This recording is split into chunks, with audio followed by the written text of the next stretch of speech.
Avant de commencer, merci de bien vouloir vous abonner, de laisser un j'aime, un commentaire, et bien sûr de partager la vidéo. Après tous ces souvenirs, Manuela dit alors qu'elle ne veut plus rien savoir d'Angèle. Jimmy lui dit que c'est le mieux à faire, et que de toutes les manières, son corps n'a pas été retrouvé. Il leur annonce alors que les recherches ont été stoppées, car ils ont fouillé toute la zone sans succès. Manuela en larmes lui demande ce que ça veut dire. Jimmy lui répond que selon lui Angèle est mort, et son corps ne sera jamais retrouvé. Horacio console Manuela, pendant que Jimmy s'en va. Arrivant devant l'ascenseur, Jimmy tombe nez à nez avec Virginia accompagnée de Mauricio. Elle lui dit un bonsoir vite fait et s'en va. Virginia, arrivée devant la porte de son appartement, remercie Mauricio. Celui-ci se propose d'y entrer mais elle refuse. Mauricio prend donc congé d'elle. Mauricio retrouve Jimmy devant l'ascenseur. Une fois l'ascenseur s'ouvre, il monte, pendant que Jimmy hésite à le prendre avec lui. Une fois il se décide à y aller, Mauricio laisse l'ascenseur se refermer. Jimmy, énervé, s'en va cogner chez Virginia. Lorsque Virginia entend sonner, elle se demande bien qui ça peut être. Quand elle va ouvrir, elle tombe sur Jimmy. Jimmy lui demande qu'elle lui rende les clés de son appartement. Elle hésite mais celui-ci insiste.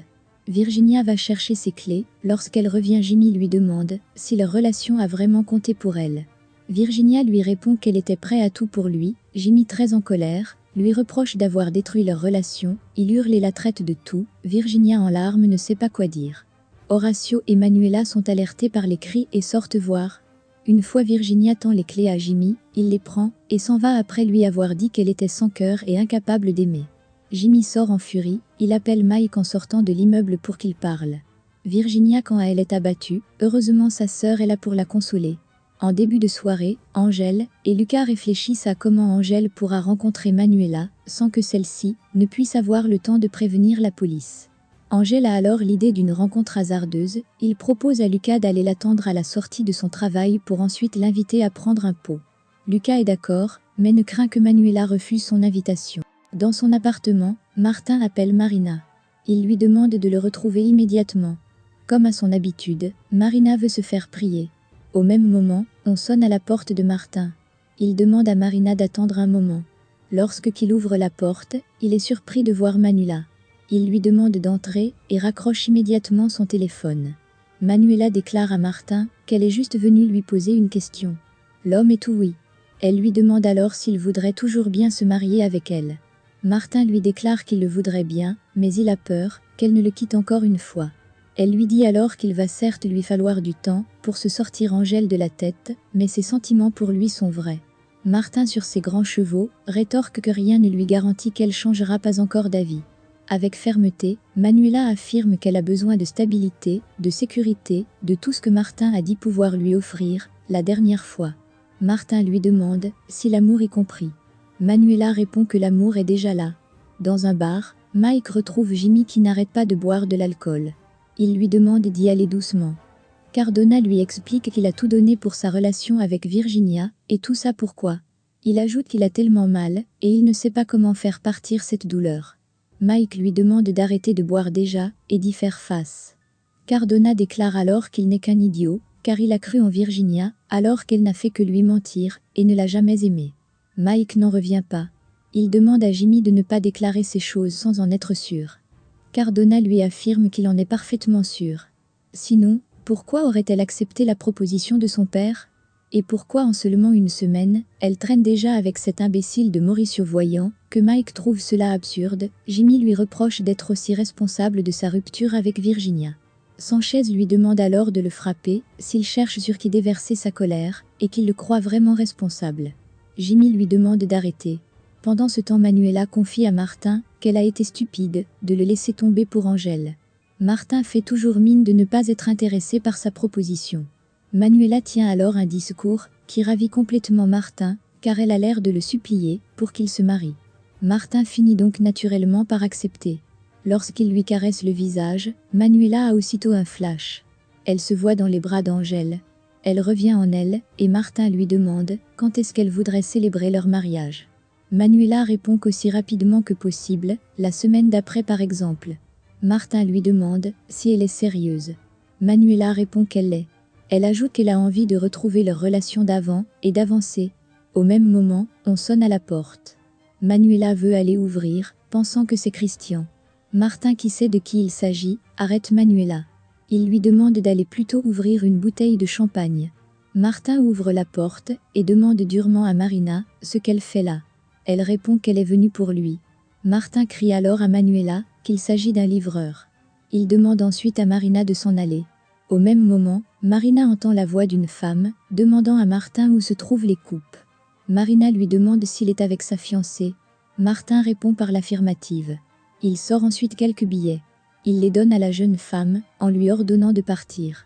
Celle-ci les récupère rapidement et lui demande encore de l'argent pour le taxi car elle ne peut pas prendre le métro à cette heure. Martin sort encore rapidement de l'argent et le lui donne. Marina lui dit au revoir. Martin ne l'écoute même pas et referme rapidement la porte. Lorsqu'il revient, Manuela lui demande où est le colis. Il prétend que le colis n'était pas pour lui. Manuela lui tend ensuite un verre et il trinque à leur futur. Martin essaie d'aller plus loin avec Manuela, mais elle lui dit qu'elle n'est pas prête.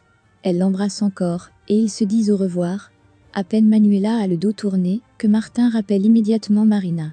Il lui demande d'attendre en bas quelques minutes avant de remonter. Marina joue à la difficile et déclare que cela ne sert plus à rien qu'elle vienne. Martin lui demande de ne pas s'en faire pour l'argent. En plus, une bouteille de champagne est... Jimmy est plus calme. Il continue à exprimer sa rage et son chagrin. Il demande ensuite à Mike de lui raconter ce que Virginia lui a dit l'autre jour. Mike ne veut pas, mais son ami insiste. Sanchez commence donc à lui raconter que Virginia lui a dit que pour leur bien à tous les deux, il vaudrait mieux qu'elle l'oublie. Jimmy rigole. Il affirme que c'est seulement pour son bien à elle seule, pas à eux deux. Jimmy n'arrête pas de dire à quel point il a été stupide. Mike l'écoute sans le juger. Jimmy termine en affirmant que le pire, c'est qu'il va aimer Virginia jusqu'à la mort. Marina, qui attend toujours à l'extérieur, voit Manuela sortir. Elle est sous le choc. Elle vient de comprendre en fait que la fiancée de Diablo est aussi la fiancée de Martin. Pendant ce temps, Horacio n'arrive pas à croire que Manuela a pris la décision de se marier avec Martin. Il affirme que c'est la décision la plus stupide qu'elle ait jamais prise. Manuela répond qu'elle avait dit vouloir récupérer sa vie d'avant Angèle, et son mariage avec Martin en fait partie. Horacio est hors de lui. Il pense qu'elle prend une décision impulsive, sous le coup de la colère. Manuela assure qu'elle a envie de le faire, sinon elle souffrira toute sa vie. Elle précise qu'en ce moment, tout ce dont elle a besoin, c'est l'appui de Horacio, car il est la personne la plus importante de sa vie. Toutefois, elle ajoute que s'il ne veut pas, elle épousera quand même Martin. Elle annonce que ce soir même, elle ira annoncer la nouvelle à ses parents. Pendant ce temps, Marina et Martin sont tranquillement dans le lit, en train de discuter. Elle lui demande ce qu'il va se passer maintenant qu'il s'est réconcilié avec sa fiancée. Martin répond que c'est simple, Marina devra attendre confirmation de sa part, avant de venir chez lui. La jeune femme lui demande ensuite ce qui s'est passé avec le supposé amant de sa fiancée. Martin lui demande pourquoi cette question. Il ajoute que si jamais elle lui cache des choses, il se verra dans l'obligation de la molester. Marina confie alors qu'il lui a semblé avoir déjà vu sa fiancée à la taverne. Martin demande si c'était en compagnie de l'imbécile de Diablo. Marina est surprise, mais répond par l'affirmative. De l'autre côté, Perla et son père ont de nouveau une belle relation père-fille. Sandro lui apprend à faire ses fameux beignets. La jeune fille lui raconte ensuite comment sa mère travaille comme une esclave pour Léon, pour pas gagner grand-chose en plus. Elle lui demande alors d'essayer d'arranger les choses avec elle. Sandro répond qu'il n'y a plus rien à arranger avec Suzy. Il raconte que les choses se sont dégradées au fil des années petit à petit. Et leur séparation actuelle en est le résultat. Il ajoute qu'il est même mieux, que les choses en restent ainsi. Lucas et Angèle font le guet depuis un moment, devant le bureau de Manuela. Lucas, qui se lasse déjà, se demande s'il est sûr qu'elle va sortir bientôt. Angèle lui assure que oui. Peu après, Manuela sort. Lucas est étonné, car Angèle la connaît vraiment bien. Lorsque Manuela commence à quitter les lieux, Lucas s'avance vers elle, en faisant semblant de ne même pas l'avoir remarqué. Manuela, qui elle, l'a bien remarqué, l'interpelle. Santos, feignant la surprise, lui demande ce qu'elle fait là. Davila lui répond qu'elle travaille juste à côté et lui retourne la question. Lucas rétorque qu'il a un rendez-vous dans le coin. Il lui propose alors de manger ensemble dans un restaurant. La jeune dame accepte. Lorsqu'Angèle les voit partir ensemble, il est très satisfait. Une fois sur les lieux, Manuela raconte à Lucas qu'elle a définitivement tourné la page avec Angèle, car il n'a fait que lui mentir. Santos lui répond alors qu'elle n'a pas eu la version des faits d'Angèle. Davila rétorque qu'elle n'en a pas besoin, et de plus, il est mort maintenant. Manuela poursuit en révélant que de toute façon, elle va se marier avec Martin. Constatant que Lucas est surpris, elle lui confie qu'elle a besoin de stabilité. Elle termine en affirmant fermement que le chapitre d'Angèle Salvador est définitivement terminé. Par la suite, Lucas raconte à Angèle ce que Manuela pense de lui. Le garçon est complètement bouleversé. Lorsqu'il lui apprend en plus qu'elle va se marier avec Martin, Diablo est au bord des larmes. Dans l'entreprise, Virginia appelle Martin. Elle lui déclare qu'elle n'arrive à joindre aucun de ses partenaires de McForwarding. Martin répond que c'est normal, ce sont des personnes très occupées. Virginia dit bien l'entendre, mais il devra faire le maximum pour qu'elle puisse parler à au moins l'un d'eux. Martin acquiesce. Il lui annonce ensuite qu'il espère la voir au rendez-vous de samedi. Virginia ne comprend pas de quoi il s'agit. Martin lui annonce alors qu'il se marie avec sa sœur le samedi, dans la maison de leur père, dans la plus stricte intimité. Virginia est estomaquée. Angèle est sous le choc. Il n'arrive pas à croire ce qu'il entend. Il avance qu'il sait que Manuela l'aime, car ce qu'ils ont vécu n'était pas un mensonge. Diablo ne comprend pas comment Manuela peut croire qu'il soit derrière tout ce dont on l'accuse. Lucas lui affirme que c'est normal qu'elle pense ainsi, à cause de ses excuses, ses absences, de sa double vie. Angèle hurle que dans ce cas, que doit-il faire? Lucas lui demande de l'oublier, car s'il essaie toujours de la contacter, elle pourrait appeler la police. Angèle crie qu'il s'en fout d'aller en prison. Santos est dépassé. Il lui fait remarquer que s'il va en prison, ce sera pour tous dont on l'accuse, et il portera en plus tous les crimes de Hierro, et ça c'est injuste. Salvador hurle que ce qui est injuste, c'est de ne pas être avec Manuela. Il ajoute qu'il préférerait mourir en prison. Dans son bureau, Manuela est surprise de voir sa sœur arriver. Virginia lui dit être surprise de ce qu'elle vient d'apprendre. Horacio arrive à ce moment-là, et déclare à Virginia que c'est la décision d'une personne désespérée.